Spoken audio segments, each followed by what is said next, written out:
ইসলামই একমাত্র দিয়েছে নারীকে সর্বোচ্চ সম্মান এবং মর্যাদা।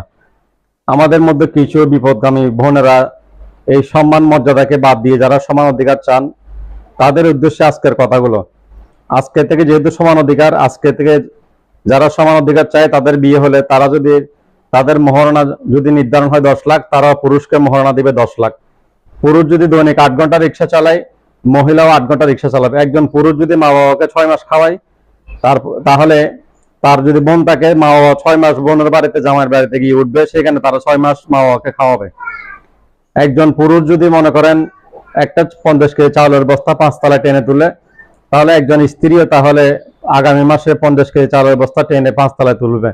এইভাবে করে পুরুষ যতগুলো কাজ করবে, যত দিকে পরিশ্রমের কাজ করবে, সবগুলোতে নারী সমান সমান পরিশ্রম করবে, কারণ তারা সমান অধিকার চাই। কিন্তু আমি মনে করি এভাবে করে প্রত্যেক দিক যদি বিবেচনা করা হয়, নারী সমাজ ক্ষতিগ্রস্ত হবে। বরং ইসলামে দিয়েছে নারীকে সম্মান, মর্যাদা এবং অধিকার। তাই যারা এই ধরনের কাজ করেন সেখান থেকে ফিরে আসুন, ইসলামের দিকে ফিরে আসুন।